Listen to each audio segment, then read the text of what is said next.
Sharon, please go come up and introduce our speaker. Come on.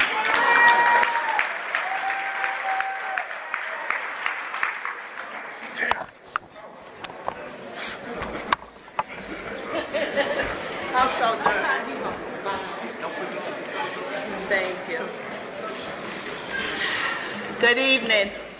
I'm a grateful recovering addict, and my name is Sharon T. First things first, I want to thank the God of my understanding for this honor and this opportunity. I'm truly grateful and grateful to be here and to introduce the speaker for tonight. The speaker tonight is someone that is very close to me.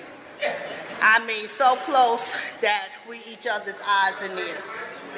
I love her with all of my heart. She's a person that when we used and she stopped, she wanted me to stop too. I wasn't ready, I was in denial, but when I stopped, her entire support group was waiting for me to come through those doors. And when I came in, she said, "This is the person we've been praying for." And I was so glad. They gave me my sponsor. They gave me a meeting list. They gave me a home group. And they told me no matter what, don't use. She tapped me on the shoulder and said, "Sister, you don't have to live like that anymore. You can stay clean and we do recover." She's a person that pledges allegiance to Narcotics Anonymous. I have watched her help the newcomer and go through any length to carry a clear message of Narcotics Anonymous. And with that, I'm going to let y'all get to know Sheila Marie.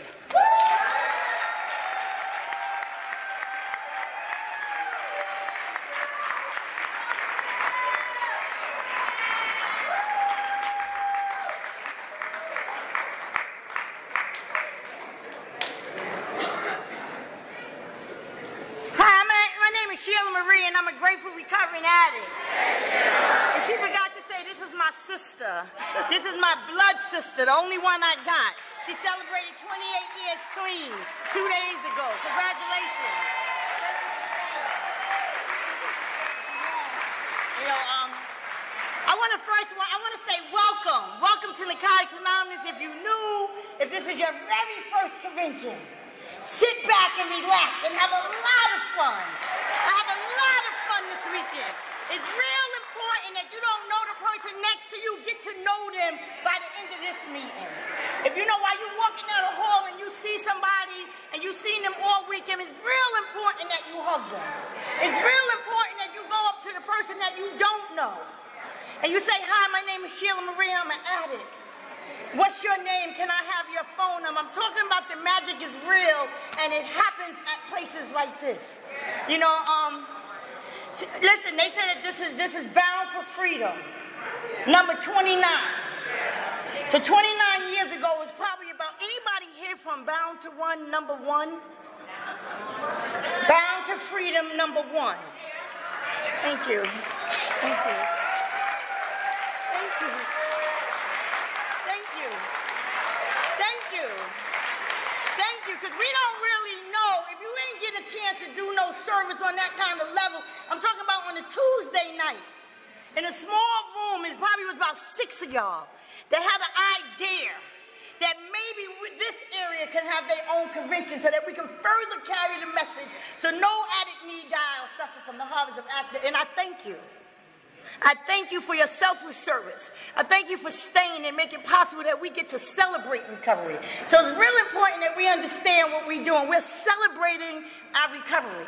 And I have a responsibility to carry a message that the addict in this room right here that may not be sure if they want to be here. They may not be sure if this thing is for them. You know, like, I'll go. Fuck it, it's Friday night, I don't got shit to do. The people paid for me to come, I guess I gotta go. That guy, that person. That person that still don't have no place to go. How about the person that used this morning? That guy. That person, I want to say welcome. That person, I want to beg to stay. And I really want to beg the old time, and the person that was here when I got here, my clean date, July 27, 1988, I got 30 years, 11 months, you know. And I want to say I got a lot of clean time. I did not just get to Narcotics Anonymous. To get 30 years, you got to go through some stuff, okay? You don't just get 30 years. Some shit have to happen along the way. You know what I'm saying? And some stuff done happened, but I was able to let it happen and not use. Like I was able to show up and survive the fellowship. I was able to survive my emotions and my feelings. I was able to stand in spite of my knees buckling. I'm talking about the journey. Let me tell you, I came to Narcotics Anonymous the real easy way. I don't know what your story is. I don't know what happened, but I know that something happened. Because you don't just come here. You know, you hear shit, everybody here ain't for recovery. What the fuck you doing here? No, like for real. You might not be ready to stop whatever you doing. You may not be totally surrendered. You listen, it's hot. Friday night, just got paid. You here for something. You know what I'm saying? You won't just want, you don't, come on, really? I don't know what your life was prior to coming to Narcotics Anonymous, but I had a life that I threw away. I threw it away, and so I kind of like earned my seat here. I want to talk about a lot of stuff. I don't have a lot of time. I got some literature that I'm going to read. It comes out of the basic text. You know, I still read the basic text. You know, they talk about in the basic text, you know, I don't know if they talk about it, but there's some stuff that we came along today about the 48 musts in the basic text. You know what I'm saying? The simplicity of this program. The things that I got to continue to do. I'm going to skip around. Don't try to follow me. Get what's for you. And if it ain't for you, go to the meeting after this one. Because I really don't know where I'm going, but I know that I got to, like, go in so I could come out. I can't come here and not tell you what it was like. July 26th of 1988, the day before I stopped using. It was hot. It was New York City. I was a bum. I was living in a car. My mother didn't let me in her house. And I did not want to stop using. I wanted means and ways to find more, right? And it was ugly and it was dark. And I was lonely. I'm talking about this disease is a lonely disease. It isolates you from the people that love you the most.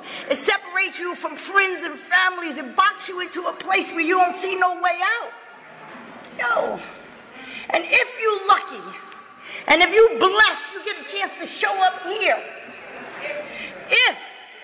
Everybody don't get this thing.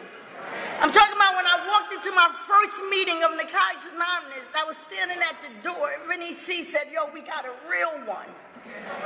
And they came and they got me, and they pulled me from the back of the meeting, and they brought me to the front, and they set me down, and they said, do you want a cup of coffee? And I shook my head, because I couldn't say yes, because I had lost the ability to communicate. I had lost the ability to act like a human being. Like, listen, it was bad, it was ugly, my ain't nothing. People come here with shit now. So like I said, this may not be your story. You might have a job, your EAP sent you here. You might even still live indoors. Like, I don't know what your story is. You know, you might have a wife, your kids might still be in your, like, you might have, welcome. You too are welcome and can recover. Your kids, your home, your job, your car, all that shit could come to Narcotics Anonymous, and you too can recover. I had none of that when I got here. I had absolutely nothing. I was beaten, broken, hopeless, dirty, nasty, tired. So I came here, so I had nothing to lose. I won as soon as I got the first cup of coffee. That shit was, I was already winning. Like, if it had never got better from that first day when they set me up front, and bought me a cup of coffee and 2 loose cigarettes and some chicken wings. Chicken wings. I'm talking about the first meeting I got chicken wings. If it never, ever got better, I was grateful. I was grateful. So I came here and y'all loved me back to life. You know, y'all begin to breathe life into my lifeless body. begin to, you told me something simple. I think I know where I'm going.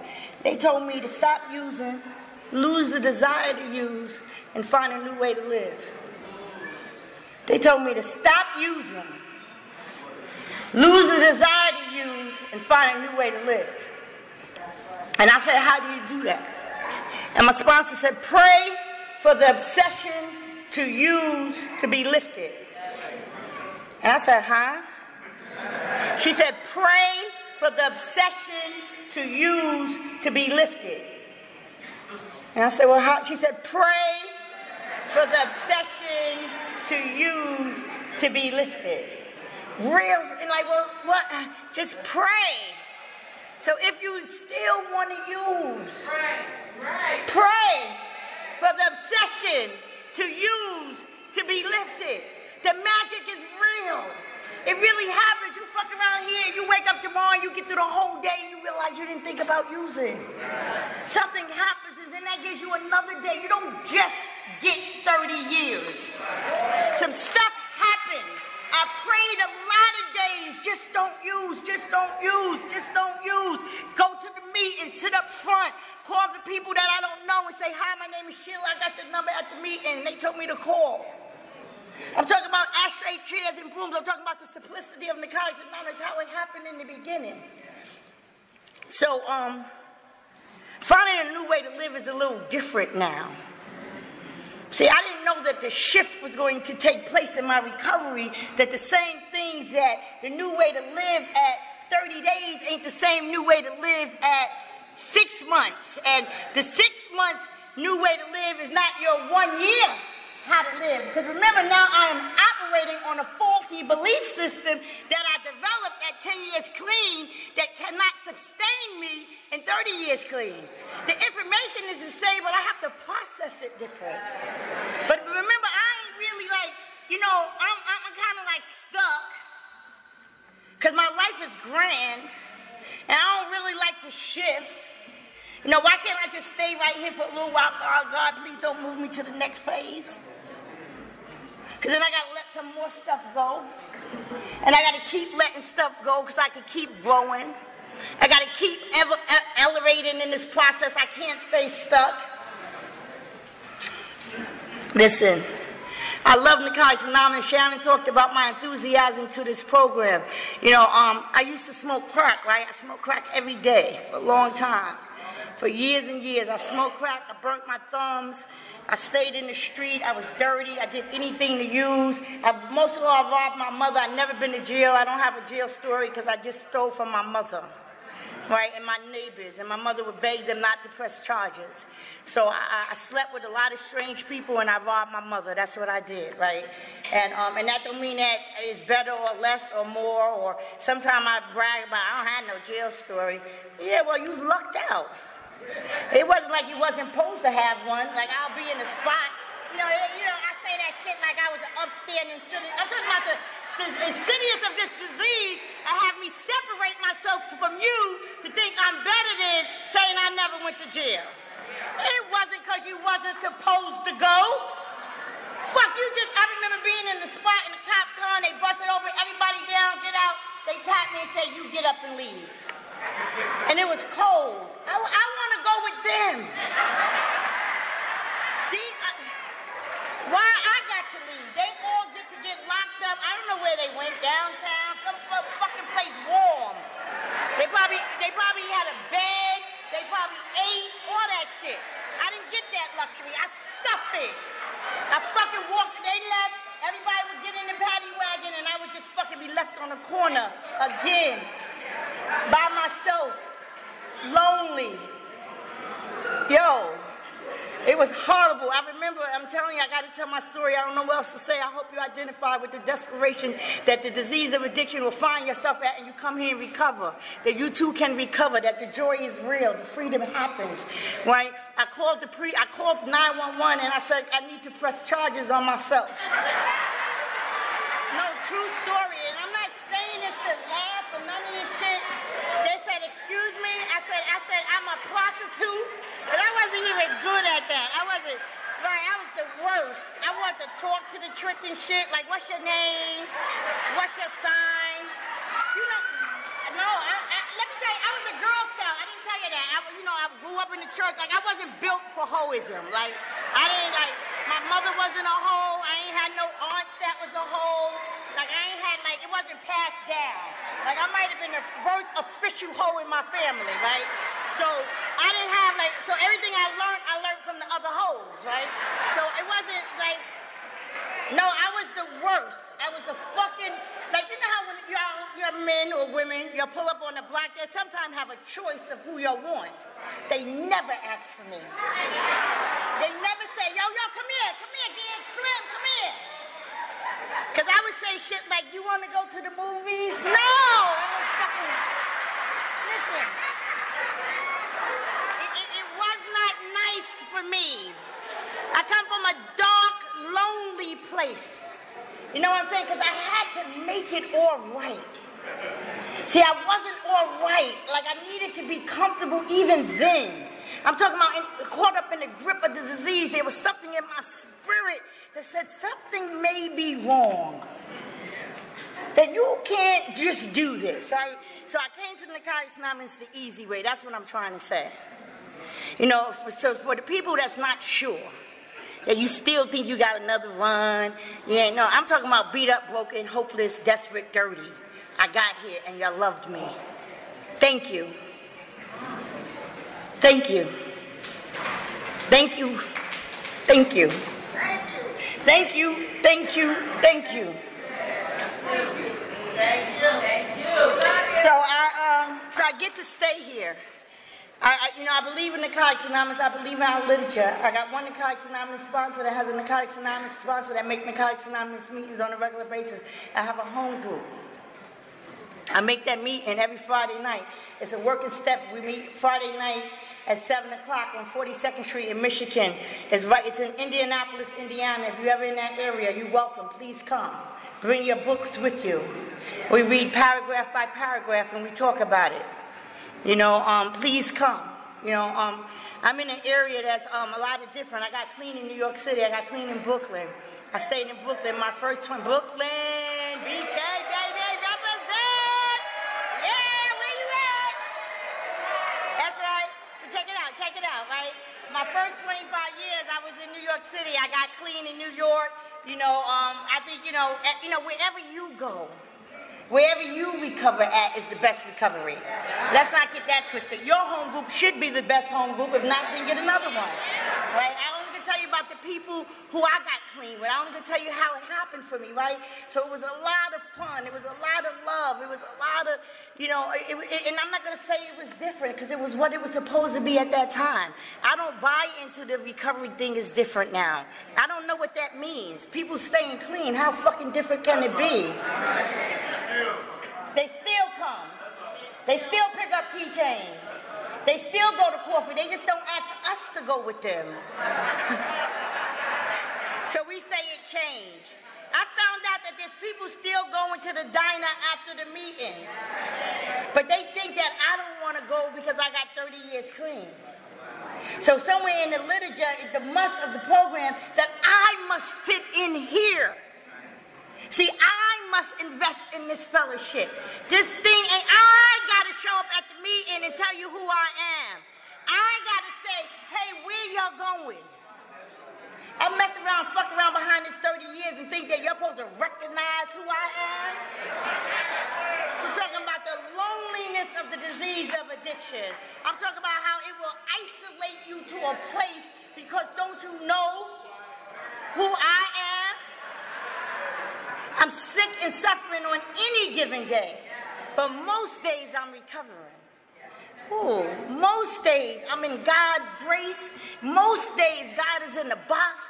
Most days I'm full of gratitude. Most days. And it wasn't always like that. But because I surrendered on a deeper level, because I reinvested in my own recovery when I realized it wasn't going to just happen. My message to the newcomer. You hear a lot of stuff here in the Narcotics Anonymous. You hear just keep coming, and we mean that. We want you to keep coming. I want you to keep coming and recover. Recovery happens in our meetings. Our literature is based on recovery. Our literature clearly tells us what we should be doing in this program. We have spiritual principles that they want us to embody in our living. They don't want us to work steps. They want us to live principles. You know, you get to live principles by working steps. You know, and I got to stay clean a real long time. I got to stay clean for 25 years and did a real little work. I did just enough work not to smoke crack and sell pussy, not more. Because I thought that was the problem. I really never bought into the problem that it might be me, that I really don't trust God. I didn't, you know, because, you know, me and Sarah was talking about this today, you know, right? We was going, you know, we don't drive well together, right? You know, we drive all the time together, and, you know, and she don't follow GPS, right? Like, the GPS say turn right, she turn left, right?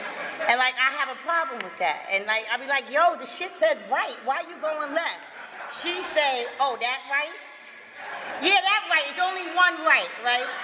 So, nah, true story. Then she said, well, we're going to turn it over to God. I said, God don't want that kind of shit. I said, that's all going on in your life that you're going to turn over the GPS to God? I said, God is real busy. We got major issues. Like, let us figure this shit out. We can figure this out. Like, you gonna give God the GPS? She says, you know, spiritual people, I give God everything. I said, well, he don't want that. You know? That's why he gave us GPS. So then the same person, the same situation, she was sharing, she got to share her strength, hope, and experience, and she went through, oh, I don't know what I'm going to say, I don't know what I'm going to share, what I'm going to do. I said, now that's some shit you might want to talk to God about. Fuck, like, you want to talk, I'm talking about the disease in our head. You never thought about, you want to talk to God about the GPS, but you don't want to ask God to help me save a life. God, use me right now. Use me right now, God, to help somebody, if it's just one somebody.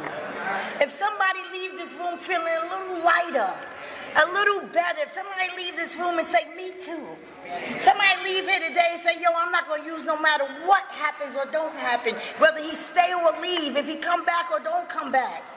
You know what I'm saying? We get to live in this program. Staying here for 30 years, you get to experience death. You get to experience illness. Like, you grow up. You don't get 30 years without getting old either. Let me tell you about that shit. You know, I didn't know that. I didn't buy into that. You get 30 years and your fucking knees go out on you. You know, you get bone on bone, right? You get bone on bone, right? And then you want to know why your hip hurt. Your hip hurt because you're in denial about your knees is bad. So all the pressure is on your ass because you can't put it on your knee. So I'm walking with my hip. That's what happens at 30 years clean. Your body start doing shit that you didn't even know it was, I don't even recognize parts of my body. Like, where the fuck you come from? Who is this? True story. I told Sue, no, this is a true story. I woke up about 3 months ago and I was bald-headed, right? But that was just that day, because I ain't always bald. Because I know how to fix a feeling. Hair still works for me. So when y'all see me tomorrow and I be doing some shit like this, and then, don't fucking say, is that still the girl from last night? Yes, it's still me. Don't say it, because that's what y'all say. You're so mean. Y'all know I got a wig on. Oh, that's her from the... Yes, it's me. I'm fucking fixing a feeling. I don't feel this good. That's it. Right? And then I might be bald Sunday, so don't be confused. Like, I'm confused. I need somebody. So check it out. So I woke up this day. I'm fat, right? Which I usually am. Right? That shit don't go away. And I'm bald-headed and I'm old. And I got spiritual principles in my life. And I know how to immediately get into the solution. So I go into prayer, and I come out to prayer, and I am embodied. I got people in my life that's doing the shit, that do, like, there's hope. Ain't nothing you got to do by yourself. So I put on this stretch shit. I put on all my gym clothes because we all got gym memberships.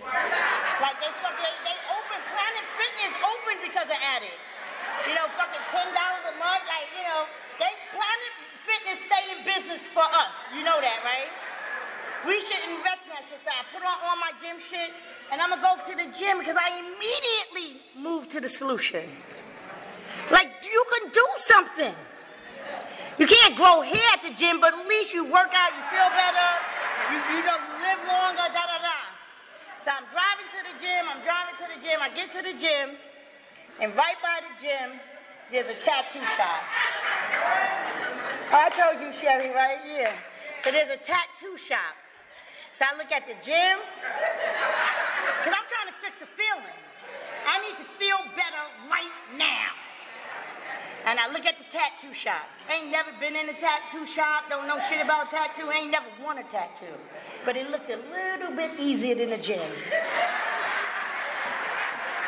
I walked into the tattoo shop, the guy said, hello, how can I help you? I said, hi. He said, hi, how can I help you? I said, I don't know. God's my witness. I said, I'm fat, I'm bald-headed, and I'm old. And I want to be sexy. He said, oh, you want me to put sexy on you somewhere? That shit was a quick fix, baby. Like, your motherfucker could just write sexy on you and fix it. So, you know, I went on to, like, I stayed in the tattoo shop 4 hours fucking with this man, right? But I want to see his paperwork and how bad it's going to hurt. How long have you done this? What does it feel like? No, for real. It was a Tuesday afternoon. I stayed there 4 hours. So because I still shame easy and I still suffer from people pleasing, at this point in the game, he got to put something on me. I done wasted all his fucking time. You know what I'm saying? Like now I'm too far in. You know, I can't get out now. Like how the fuck, what I'm gonna do is, okay, thank you for your time. So now I gotta pick a part of my body, right? Because now I can't let you know. I can't go home. I'm old. Fuck, you getting a tattoo now? Now in your life? So he kept saying, what part of your body? I don't know. Now I don't want to show him my ass, right? So, but it gotta be some, okay, so this went on and back and forth. And I said, okay, put it on my back.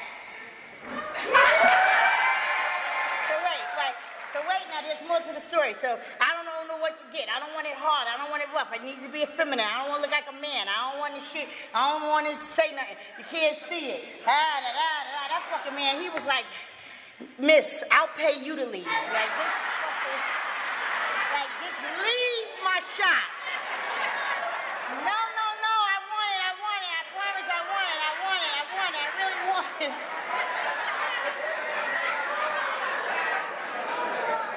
So he started doing it. Now, I don't know if anyone ever told you that when you get a tattoo, it's very addictive. Yeah, Barbara, I'm going to tell. That it's very addictive. You got one, you get another one, you get another one. But no one has never told you why. Right? Y'all don't know, right? So this shit is so painful, right? That every part of your body scrunch it. Oh, you know? I'm talking about fucking muscles that you don't get to use a lot. So like you almost come, Lori. You almost come. No, swear to God. Because when the thing hits you, you go, ah! Right? And so the man said, you all right? I said, yeah, do it again. Yo. So all day I was like, ah! Oh! He said, miss, you cannot make that much noise. So wait, no, it was bad. Because when I was like, you finished? I said, please forgive me because it's the truth. I said, can you do another one?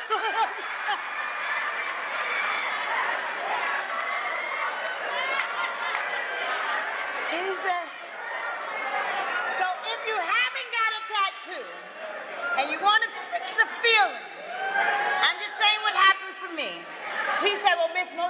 get two in one day. Or they tell me, he said, you have to come back. Well, I'm going back to the tattoo shop. I'm going back. You know, I laugh a lot. I have a lot of joke. I have a lot of fun. I hope that you're not here hurting and painful. And I hope something ain't going on and you don't think I'm serious about my recovery. And you don't think I don't know that I'm supposed to save a life and I'm supposed to carry a message of hope that any addict never need die from the horrors of active addiction. I hope you don't think that my whole life has been fun and jokes and games because I suffered clean in Narcotics Anonymous. I've been through some painful stuff. I done made some real bad choices since I've been here. I could tell you that I survived, though. I could tell you with the shame and the guilt and the embarrassment, I showed up anyway. I'm talking about coming to the meeting. I'm talking about, listen, for everything. I mean, there's so much. I could talk about, you know, me and Zam used to have a home group together on a Monday night, right? It was a fucking small meeting. It was about seven people in the meeting, and I was gambling really bad there. So every week we would get about $13, and every week I would spend $13. And I would have to struggle to get the $13 back to go back to the meeting. Then I have to go in the fucking bodega and get singles to make it look like the group money. You ever try to make old new money look old? I'm talking about taking the dollar bills and crunching them. You know how the money look when you put, I'm talking about, and putting them back in the plastic bag and show up at the meeting. I had 20 years clean then.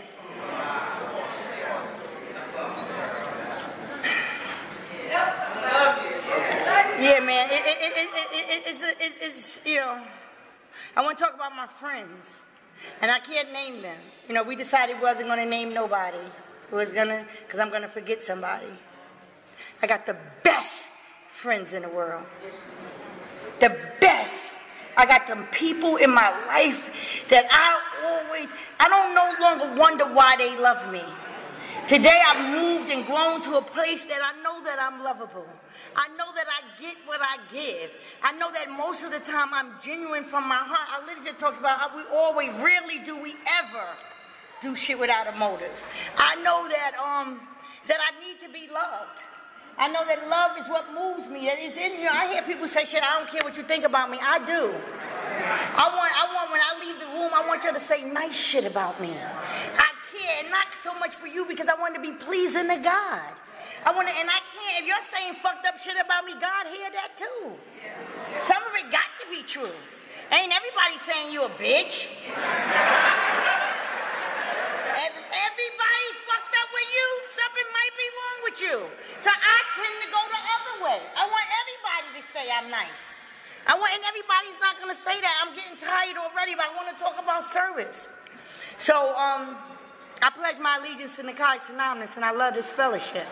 And you know, at 30 years, you got to do something different. You know, you can't just keep making meetings. You can't just keep sharing from the podium. You got to, you always thanking the guy. Thank you, Diane. Thank you, this area. Thank you, the committee for Bound for Freedom. Thank you. Thank you. No, let's see what they really do. So I go to area. And I sit there. And they vote me in for convention chair. I get up in front of them, they ask me for my qualified, you know, I wear my 30 years like it's a badge of honor. I had 30 years clean. They never ain't did no fucking service on no convention level. One time I had a hospitality chair, and they voted me in. Now I did tell the people, I don't know what I'm doing. I never did this before, but this would be the best convention you're ever gonna have. They should have stopped me. At that point, they should have said, oh, she has her own plan. She has a fucking plan, and we need to stop her. So they voted me in, and I went and signed a hotel contract on my own. Oh, y'all don't know all the shit I done did. I done had a fight. I had two fights in my life. One was with my sister, and one was with the girl that stole my bike. And my sister beat her up. So I'm not a fighter. I don't know how to fight. I'm scared to fight. I don't want you to touch me. I don't want to get that close. And I know people that fight, so fuck with me if you want to. But I know people that know how to fight. I even know people that like to fight. And I keep them real close to me. My people, look at the people I walk with.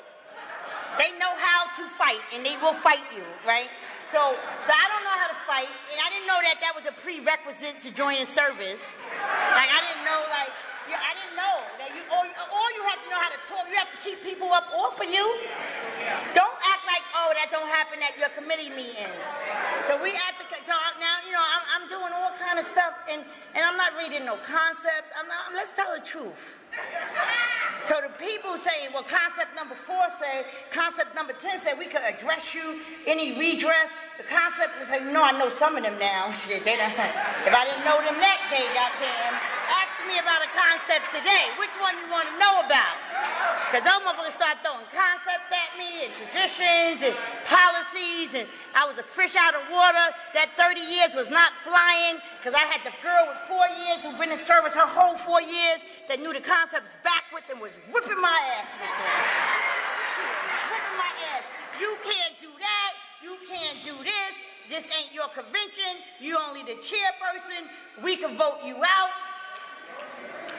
So they took me back to area, and they put on floor that they needed to remove the executive body. This is happening right now. So when I ask you to register, please register. Because they really are trying to, like, not they who? Like I'm the enemy. Anyway, long story short, we in the committee meeting, and the girl called me about 13 bitches. She kept saying, no, true, bitch, yeah, bitch, you bitch, and she just kept saying, bitch, just kept saying, bitch. She just, getting back to people pleasing, getting back how I need you to love me. This was a woman who I sponsored, and I wanted more for her than she wanted for herself. And through my inability to meet people where they at, I did a lot of fixed control and managing. Because you didn't have a driver's license, so I thought I should take you to the license. You was living in the shelter, so I thought you should move out and get an apartment. She didn't ask for none of that shit. I'm the one that went to the fucking place and signed the paper. I'm the one that, you know, took you to the bank, because every grown person supposed to have a bank account. I'm the one that think you don't have a driver's license? Why not? Let's go get a she didn't ask for me. She asked me to sponsor her. And I was trying to build a woman who I thought that she would want to be. So but that breeds resentment. When shit don't work, when I fall short. When I no longer live up to who you think I am, because I do shit.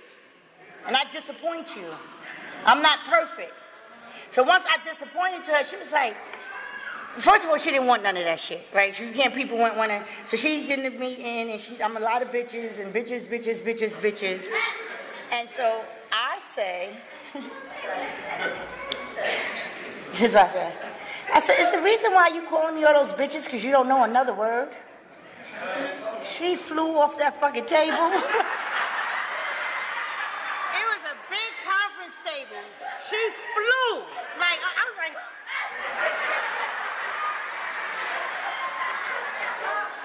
yeah, she flew over the table and went and grabbed me and shit. And I'm looking at the other committee meetings like, what the fuck you do now? Like, yeah. It was a horrible experience. It was really. So now I go to the convention committee meetings and I don't say shit. I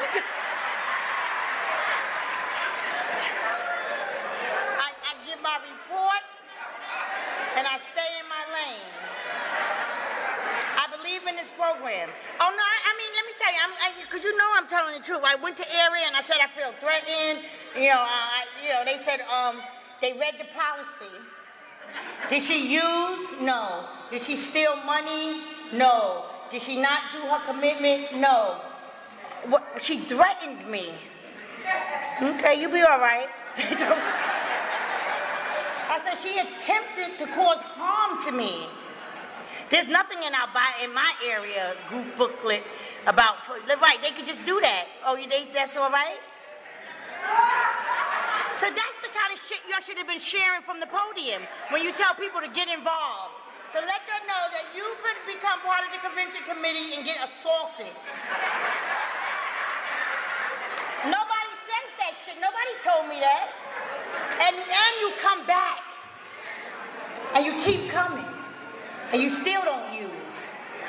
You still don't use. You keep coming back and you make meetings. So I'm having a lot of fun.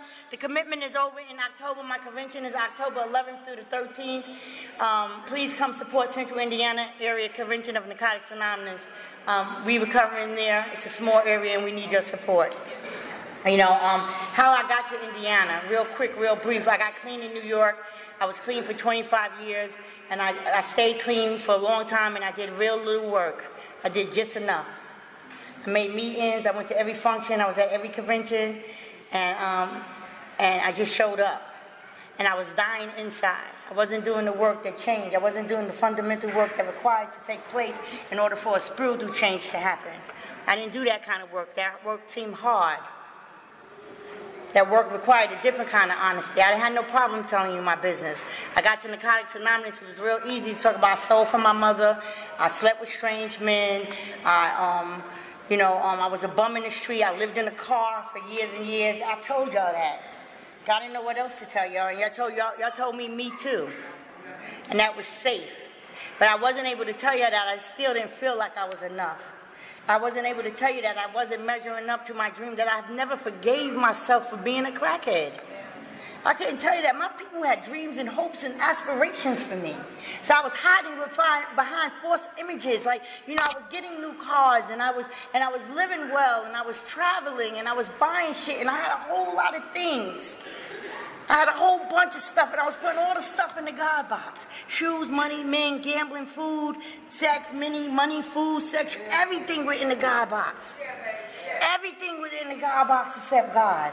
And on the outside, we don't know what recovery really looks like. Because if you come in here in a bum and then you got a car in 6 months, we think you're recovering your ass off. Don't fuck around, come here and as a hoe and then get a husband, we really think you the fucking bomb. So wait, listen, my first 7 days in this program, I had Reeboks, Jordache jeans, a fucking man, and 7 days clean. Shit, I was recovering my ass off. For real, because we're visual people. We always see this thing, right? So I got 25 years clean, and from the outside, it don't look bad. And I'm festering, and I'm dying on the inside. I'm dying a spiritual death. I'm empty, I'm broken, and I'm hiding behind my clean time, and I can't ask for help. But I don't know if I can't ask for it. You can't hear me. Because once you know this literature, right, and you sound, I'm loud, I'm big, I like to laugh, I'm funny, all that shit. I am all of that. You can't see the pain. You don't really know how fucked up I really am. You really don't know unless and even when I tell you, you'll say some sick shit like keep coming back. But I'm dying. I'm dying. And you're telling me make the meeting and don't use no matter what. No, somebody needs to tell me because you don't trust God. You need to get a relationship with a God for real and stop just using God. You need to give everything to God, even the GPS. You need to give everything to God, And so I found myself with 25 years clean living in a car. Again. The only difference this time is I got a dog. I got an eviction notice. I got a job. I got 25 years clean, and I'm broken, and I'm beaten, and I'm hopeless, and I'm desperate, and I'm dirty again. And I can't stop gambling, won't stop gambling, won't stop. I gambled the same way that I smoke crack, the same exact way, 2013, I gambled every single day of my life. Every day I gambled. Newcomer, just keep coming. This is the time I say you can leave if you want to. Because, sometimes I say I don't want to keep telling this story. Because it's not fear. I'm afraid not to tell it. And I'm not far removed. I have 5 years since I placed my last bet, and it ain't go no way. You know what I'm saying? My daughter's getting married at the end of June. It's costing me a lot of money. I want my money back. It only makes sense. All you got to do is bet 2 bets. Flip it. Take the last $2 grand, now put it on the table, flip that shit, keep that shit in the middle, fucking hit it one more time. You be good. You get your money back. Ain't no such thing as money back. Once you spend money, it's gone. Duh. I'm talking about a level of maturity, understanding in this process that I have to mature. I have to grow up. I still don't believe that when you spend your money that you don't supposed to have it back. I'm talking about my hustle mentality, that something's in my head, think that I'm supposed to flip it. That something like, every time I send her money, I go work overtime. I drive Uber, I drive Lyft. I'm doing something. Somebody giving me some money back. Something got to happen. So something's wrong with my thinking, right? So 5 years ago, I'm broke, I'm in a casino, I can't stop gambling, won't stop. And I left New York. When I left New York, all I had was a job. I moved to Indiana with a dog in the car. I had no place to live. And I slept in a car in January of 2014, and it was minus 7 degrees.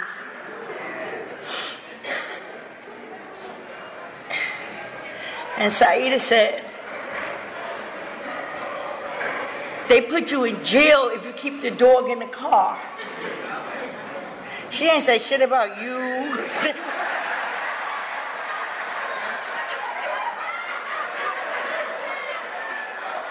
say, I hope you don't freeze to death. I'm going to send you some money so you can get a room. My friend said, you know, you out there in Midwest, they love animals. They find out you in the car with the dog, you gonna go to jail. I was still sponsoring women at this time. I was still sponsoring people. People was letting me sponsor them. I had 25 years clean. I was homeless in a car by my choice. Well, nobody did. Shit happens. You can fuck around, come here and lose stuff. Life can show up. You can have a tragic hurricane. Somebody could die. You could lose your job. Shit can happen. And you could be back in the car and you will get through. I'm talking about by my own hands. I made some bad decisions because I hated me. Let's say that one more time. Because I hated me. Because I never forgave myself for not being who I thought I was supposed to be. I never wanted to be a crackhead. I had dreams and hopes. I wanted to be something when I grew up. And then I fuck around and got here with y'all. And I never dealt with that thing that was CC, ha, ha, ha, ha, you ain't shit, you never ain't shit. So what, you got 25 years clean, you still ain't shit. What happens when you find out you still ain't shit? After 25 years, then what the fuck you do? Either you really get busy and do the work that's necessary to recover, or you find something like men, food, gambling, shoes, shopping. I don't know what your thing is. You find your thing, and it destroys you. And then you surrender. And then you find a new thing, whatever that thing is. And then it destroys you. If you don't use no dope, you get a chance to come and recover, right? So I'm still sponsoring people. And she said, hey, sponsor, I need you to go to the convention, and I need you to share. I love you too, Dion. I love you, Dion. I don't see you, but thank you for the message. She said, I need you to go share on surviving the fellowship. I said, Leisha, I live in a car with a dog, and I don't have no place to sleep tonight. She said, get to the convention. I said, did you hear what the fuck I said? I'm in a car with a dog. It's minus 7 degrees. She said, get to the convention. She sent me to y'all. Just get there. I'm not talking about the newcomer now. I'm talking about with your 25 years and you're in a lot of pain and your life ain't where it's supposed to be. And you're feeling sad and broken and hopeless. Come to us. We got you. Come here with all that brokenness. Yo, when I get to the convention and I get in the elevator and there's a man in the elevator and he looked like a trick. You do. He was all sharp. Shit. He was sharp. He was black and shiny just like I like him. And I walked up to him. I said, sir, you got any money? And I grabbed his pockets, right? I grabbed true story. Right, Ty? I grabbed your pockets and he backed up off of me. What the fuck? He at the convention in the elevator. And here the fuck I come. That's a scary thing to happen. If that happens to you at the convention, tell somebody, get security or somebody. That's not supposed to happen. That's not normal. The story that I'm telling, it doesn't happen a lot. Like, this should never, ever happen at the NA convention. Thank God it happened to me. And I was going to share, but I was worried about how I'm going to eat, what I'm going to do. Thank you, Ricky, that same day. Thank you, Ricky, that man right there in the red shirt. So we walk in, and I say to the dude, I said, what's your name, sir? He said, Tyrone. I said, sir, I'm getting ready to share with you. Please don't tell the people what just happened. He turned around. I said, sir, I'm sorry. I was only kidding. I said, please don't tell the people what happened. And he was just looking at me, shaking his head, because he wasn't sure what the fuck just happened. Like, it was very confusing. And we got on the podium, and I got to go first, so I got to tell it, and he verified it after I told it, you know. And after that, he said, let me help you, because you're dying, and I smell the pus. Fuck you think he talking about? I got more clean time than you. You know, I'm talking about this shit'll lock you. This shit'll separate you from the very help. Ego and pride and false images. Well, you'll die here. And he said, let me help you. I can help you. You need help. And I said, I don't need no sponsor. I don't need no help. I said some real stupid shit. I'm in a car with a dog, and I don't need help. Yo, so I'm walking around the hotel at the convention, hungry, lonely, because I don't know nobody. Ricky came up to me, and he said, let's go eat. I said, I don't have no money. He said, I didn't ask you that. And he took me to the restaurant, and he said, don't order no fucking burger either. Order what you eat. I heard your story, you know, because there's still part of me that had this shit that it wasn't always bad. And he said, give that guy a time. Give him a chance. I said, no, who the fuck he think he is? He shared after me. He ripped me up. He made me feel like shit. I'm already feeling bad. He said, just be easy with him. He means well. I said, I don't know who he think he is. He don't know. And that's it. Before I left that meeting, he gave me his number, and I was walking out the door, and he said, let me have your number, miss. And he took my number down. 2 weeks later, I was getting ready to jump off the bridge. I was at the bridge, and I was going to jump because it wasn't getting better. It wasn't getting better. First, it wasn't getting better. It wasn't getting better. I'm not telling you it's going to get better right away. I'm telling you to hold the fuck on. That's what I'm saying. I'm not telling you when it's going to get better. I'm talking about just hold on. I'm talking about trust God for real. And our phone rang, and he said, hey, I don't fucking usually call people. I don't fuck around, but something in my spirit said call you, because something might be wrong with you.